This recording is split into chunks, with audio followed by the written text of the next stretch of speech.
into the actual information we need to get into today. It's a couple things that the people need to be aware of that's taking place. You've been seeing the floods in the dry places. All of the deserts are flooding around the world. You got deserts flooding in the Middle East. We got deserts flooding in the Americas, right? We got deserts flooding in Asia.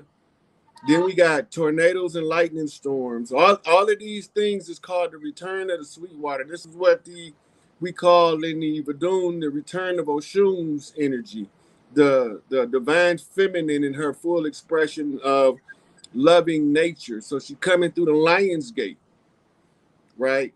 And so coming through the Lion's Gate, we talking about 8-8. So we talking about the seated queen. 8-8 is seated queen. 80 is an open queen seat. 880 is an open empress seat. 888 is the empress seated. So when we looking at the events that's taking place and the timing of events that's occurring, converging, we are at the close of the Aquarian of the Piscean age, the opening of the Aquarian age. We in the Jubilee year 2022, which cancels all contracts. Then also, this is the third year in what we call the redemption process of the organic people from the land to reclaim their birthrights and restore the land. Now, we've seen the Pope make a Canadian visit, and he had to be publicly put on notice to his face that his rule is over with because we operate from a higher standard of law, and no longer can the daughters of the land be compelled to operate under the foreign jurisdiction because the superior law has been activated, and she put him on notice that the matriarchs across the land has stationed the chiefs. They already put the chiefs on notice to cleanse the land. And what that means is that it is our job to reestablish government, which takes us to Noble Drew Ali immediately. Because one of the things that he say in the oral statements and prophecies, for those who don't understand Noble Drew Ali won't understand what he's talking about. But he said that he would leave these people in power long enough for us, the organic people of the land, to learn how to run government. So when he declared that we was Moorish nationals, there was an agenda attached to it, a legal maneuver to navigate a contract. Now, Ty's been telling us for years how to navigate this contract so we not victimized by it. And he's been reiterating the same thing. These people is a de facto corporate entity acting in a legal capacity as if they are the de jure or the rightful owners and lawmakers of the land. They are not. So who are these people? Where the hell did they come from? Right? And who do they represent? So when I trace back, another thing Noble Drew Ali said is, I need for you to get a good Moorish education. Moorish education is not restricted to Moorish science doctrine, nor the dogmas attached. The doctrine of Moorish science traces all the way back to Rome. And we understood that, and we've seen different things transpire over the course of time, but most of us don't watch what we call the long game, right? So we in a 6,000 year lunar cycle of the 4 cycles in the age, right? So it's a 24,000 year galactic clock. And it is the 2 lunar cycles, moon cycles, and there's 2 sun cycles, and they each separate one from the other. They alternate like fan blades. Now, the reference in understanding the time is Charles Mosley Bay's Clock of Destiny. Because if you don't understand the Clock of Destiny, then it doesn't make sense, the alignments of the stellar arrangements, nor their effect on Earth. So then that takes us to the metaphysics of Moorish science, which takes us to C. Freeman Eel, who thoroughly broke down the Masonic secrets behind Moorish science and the Moorish science that was withheld in the Masonic secrets, right? So along comes Hakeem Bey to explain to us the tribal connection between the ones we call the righteous Moors, which will by default expose the ones that we call the dirty Moors. We call them dirty Moors because they pretend to be with us, but their allegiance is to some other entity not from Earth. In that allegiance, they have sworn war against us until the close of the age, what they call the end of time. The end of time is the close of the age. This is now. We going into the Aquarian age of knowing. That means that the secrets now have to be exposed to the public in a fashion that the public can assimilate who it is doing the dirt, where they at, and how to get rid of the motherfuckers. So they came in as Spanish conquistadors with Christopher Columbus, but they preceded him and they sent scout ships over here 100 years prior to Columbus. References they came before Columbus, edited by Ivan Van Sertima. So once they got over here, the elders who left the tradition in the South America specifically, said, we didn't see any ships. Now that's blatantly sticks out to me as an open secret because we were a seafaring people who sent Algonquins to fight in the Iberian Peninsula against these same motherfuckers and aided them in ridding the land of these same rogue elements that was using adrenochrome, bloodletting rituals from Babylonian blood magic. They was using Babylonian money magic, and they were using Babylonian sex magic as the tools of conquest in order to subjugate a people. They turned the boys into effeminates, metrosexuals, in order to make them not resistant to the rule of a foreign entity, and they not as apt to protect the women if they are not divine masculine, right? So now in comes the Masonic Lodge under Prince Hall, the Blue Lodge on the father line.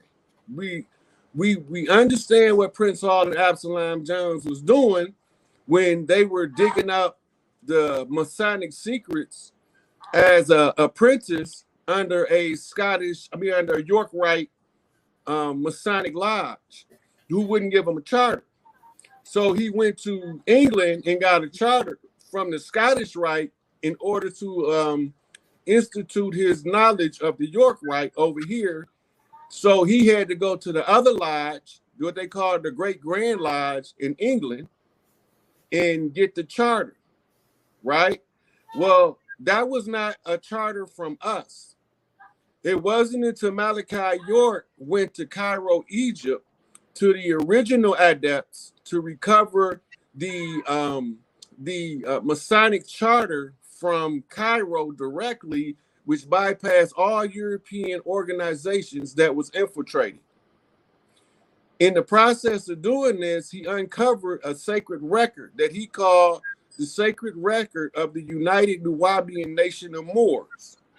And in there, he goes into lectures in the ancient mystic order of Melchizedek, in the ancient Egyptian order, and in the Sufi order of the Green Light, as to explaining that these people came over here to usurp us, to undermine us, and to replace us. They gave us the Bible because the Bible is their contract, but it's a spiritual contract in a conjure book and a grimoire, and it's also a riddle. So you have to decode the Bible in order to unlock the code of the Christ secret. So we talking 33 BC, 33 AD is the time frame. It's a 66-year time frame to find 122 degrees on Mount Calvary in order to get to the exact date in September in which the so-called crucifixion supposed to took place, as opposed to what we call Easter, which is the ceremonial worship of the mother as Ashtar or Ishtar, the great mother, who is the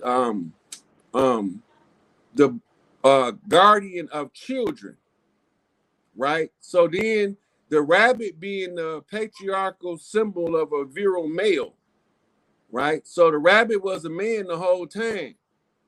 And the rabbit had the gun, but he ain't know what to do with it, right? So he got sacked by the wolf. So the wolf caught the rabbit, took the gun, and then the hawk had to come recover the rabbit from the wolf. These are metaphors in the Masonic Lodge. The wolf is called She-Ra. She was the one who nursed Romulus and Remus, and these are the founding fathers of Rome. Whereas Remus, the one became Rome, was the warrior, and Romulus, who became the conscience or the intelligence, became the scholar, which tells us in this land that they came over and they used scholastics, right, and warfare in order to subjugate us, which takes us to the Gullah Wars that they call Seminole Wars.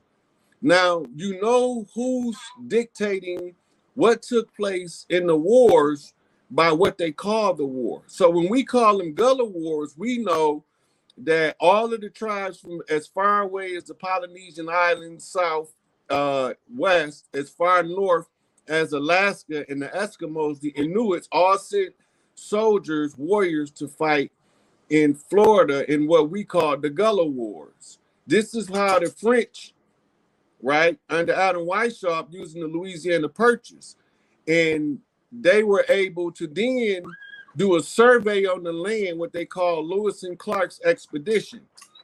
As they surveyed the land, they found all our castles empty and said, there's no royalty here. This land is abandoned. But they don't know our culture like we do, because if my soldiers is going to war, I'm standing in the army with them. I'm not sending a motherfucker to fight in anything that I'm not willing to fight in myself. Right? So once these wars begin to take place, Lewis and Clark declared the land empty because they went as far west as Washington State. Right? And the translator we know as a blackamoor by the name of Ben Bay. Ben Bay is Benjamin Banneker. Benjamin Banneker is credited with the design of Washington, D.C., which is massive sigils that's used for conjure purpose, and we call that the city of D.C. Right? So once they established that, they moved our capital, because our capital was originally Philadelphia. Right? Philadelphia is the city of brotherly love, but it's also the Delphi oracles was central there. So they telling us that the oracles of Delphi was from Greece. That's because Greece was a Hellenistic culture under Helen as a woman.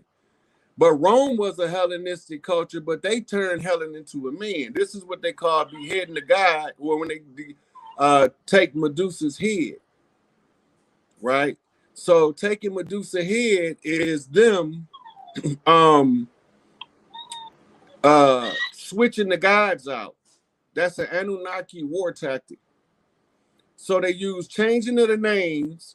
So when Enki named his son Seth, then Enlil named his son Sethian, right? Just so he can say that they're different people, and he can try to switch places with them in retrospect, right?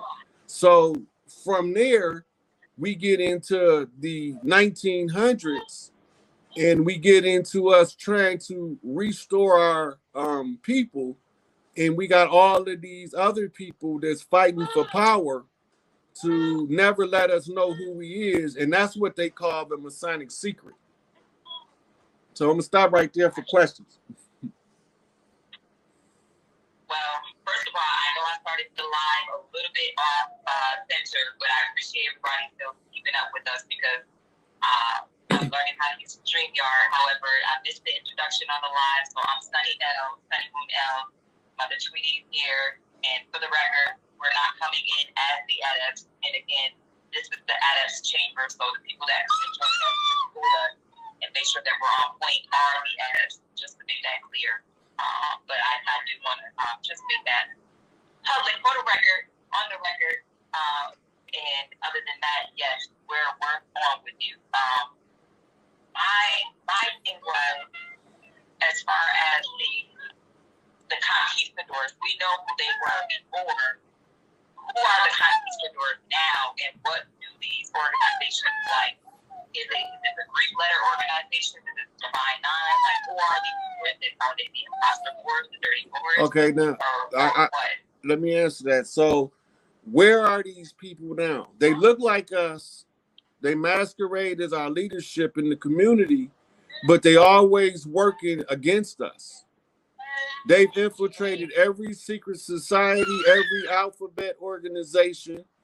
They stronghold paramilitary organization is known as the JDL, the Jewish Defense League, but everybody think that's a pale-skinned organization. Look at the symbols, right? When you look at the symbols, their symbol is the black fist. That doesn't make sense.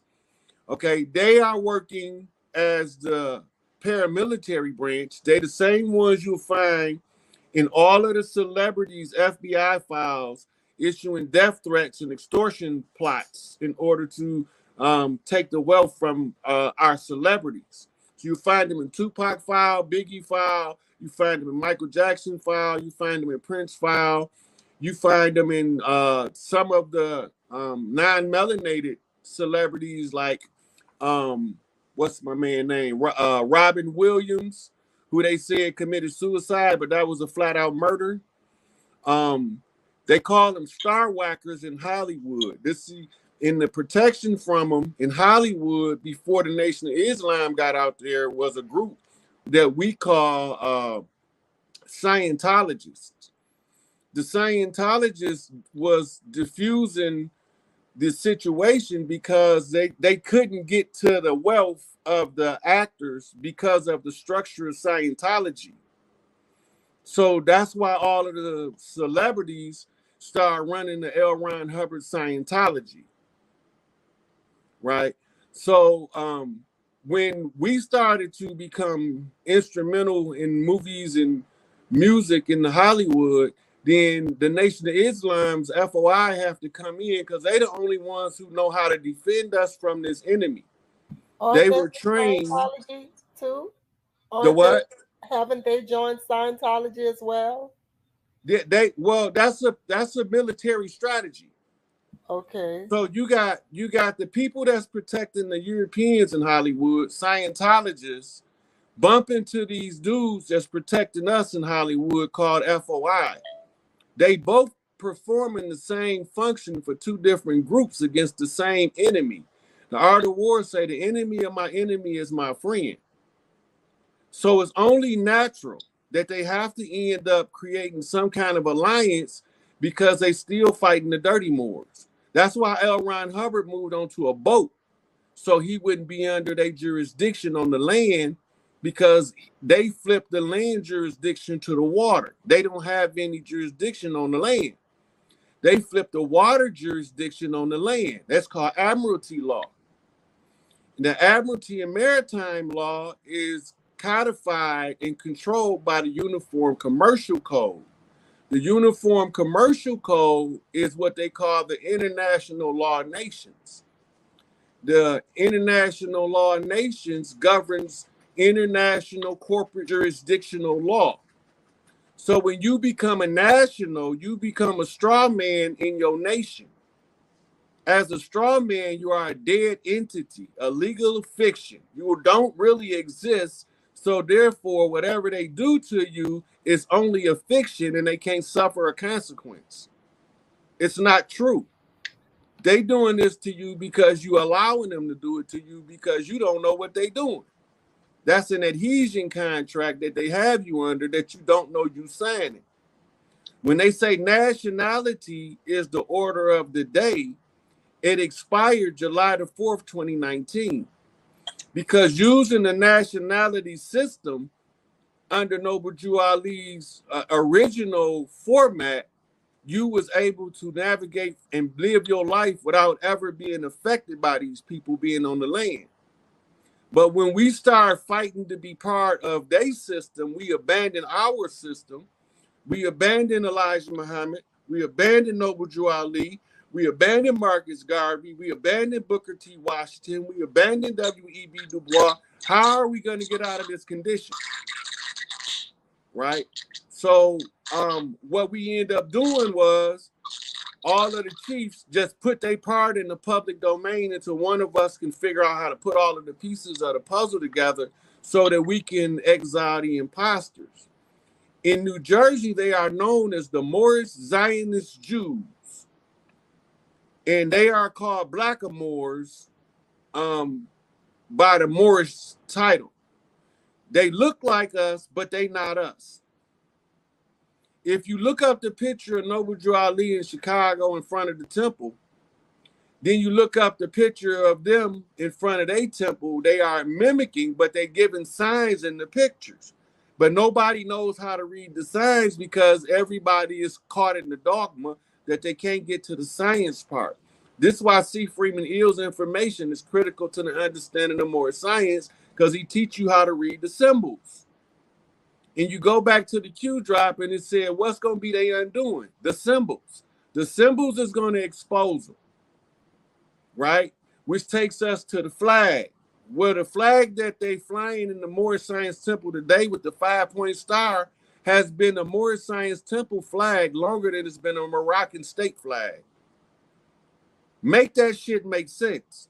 They copying Moorish science and Noble Drew Ali in order to perpetuate their dogmatic pursuits and oppression. We not buying it, we done with it, and it don't work no more. So the women's consulate of Moors have been keeping the secret among themselves as to how Noble Drew Ali got infiltrated, because don't nobody want to tell the story about the muftis. The muftis that gave him up to Rome, as they call it. Of course they did. They was fucking Romans. They was Etruscan Moors. Before they was called Moors, when they went into Europe after they got kicked out of Africa, they was called Etruscans. When they invaded from in the Iberian Peninsula of Europe, when they came in from the southeast, they came in as the Byzantine kings of the Ottoman Empire. This is where we get the term Els, Bays, and Days in the Moorish Science Temple, because you tagging the motherfuckers doing the dirt. Right? So now we get to George Washington and the 200-year challenge in order to develop a ceasefire. The ceasefire was a settlement that was written up as the Paris Accord. We know it today as the Treaty of Peace and Friendship. It wasn't even signed on this land, so therefore any enforcement on this land is in a direct contradiction to the law of the land, which goes back to the native woman who put the Pope on notice, and she had to tell him that the chiefs are now active on the land and that these motherfuckers is running out of time, they got to go, right? And all of the time they've been telling us that white supremacy was about your skin color. It was about being a free white person in law. When you look it up in Black Law Dictionary under free white person in law, clear as day it say Moors. Clear as day. So the whole thing was a chess game between adepts. The ones who were here were on defense, so they take up the banner or the moniker of black. Question. So what do you think of us? Because we call ourselves American Indians. Indian is not our term. It's the same as the Moor. They thrusting names on us, like I explained to the sister about Seminole. When we say they're talking about Seminole Wars, they telling it from the Europeans' perspective, from the conquistadors, the French and the English that we fought. But when you say Gullah Wars, you telling it from our people's history, perspective, and angle, and we don't tell the same story exactly the same. Their story is that we was runaway slaves and we congregated with the natives and made the strong fighting force in Florida. Our position in the Gullah Wars is we ain't slaves, we ain't finna be your slave, and we'll fight your motherfucking ass until the end of the earth. So this is the difference in how the stories is being told between our elders and the people that came. The people that came want to hold on to the narrative and make us assume the position as a national free white person in law, because that's the big I concept of the Etruscan doctrine. Okay. We don't believe in that. So, but we go by nations. So, does it still say we're not who we are when we say that we Blackfoot, we're Saponi, Catawba, Choctaw? When you use those tribal designations like that, Choctaw, the Doomdamounja, Washita, Cherokee. Cherokee is also a term that they trust us. Kitawa. Right? It's not the original name. The name Cherokee was specifically created to produce some people that we call reservation invaders, $5 Indians. Mm-hmm. This is who they was making their contracts with under the pretense that they was making the contracts with us. But when you go to all our elders, they say we never signed treaties with them people. Our people never signed treaties with them. So who in the fuck is this signing the treaties? It's the servants they brought because they fought wars against the Mongols and the Huns.